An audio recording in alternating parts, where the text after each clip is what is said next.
In this training video, we'll examine the locking mechanism and the selection mechanism down in the lower left-hand corner of the timeline found in the Video Surgeon user interface. So let's go ahead and get right to this. It's really straightforward. Essentially, these checkboxes mean that you have selected and therefore enabled that channel, or you have disabled it if you unselected. And for instance, right now this channel is enabled because the checkbox is selected. If we disable it, you can see that it goes blank, and if we try to play this,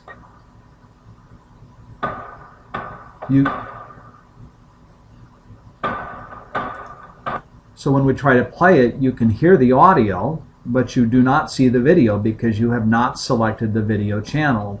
And conversely, if we do just the opposite, you can play it back and you'll see the video, but you will not hear any of the audio playing because you've not selected the audio channel.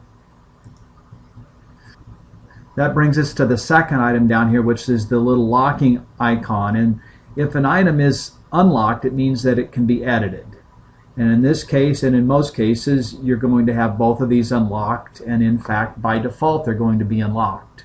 But if you want to perform some editing function on one of the channels but not on both, then you lock the channel that you don't want to affect. So for example, let's say you'd like to remove all of the video from a channel, or let's say you'd like to remove, because this is easier for me to do here on the screen, remove part of the audio, but you want to keep all of the video. So we lock the video channel, and by doing that, when we delete, we're not going to delete any of the video, but we will delete the audio because the audio channel is unlocked, and therefore you're able to make a change with it. So let's go ahead and just as an example and show you. If we hit delete, it removes the audio here, but we still have the video in this section.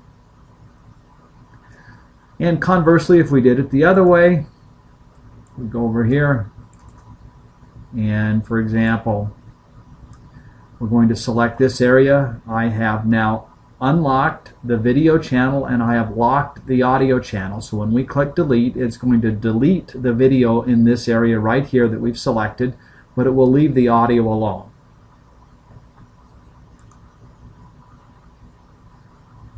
And indeed, that's what it has done here. I can go ahead and grab the progress indicator, and here you can see that it's blank. And the audio still exists here down on the timeline. So that is,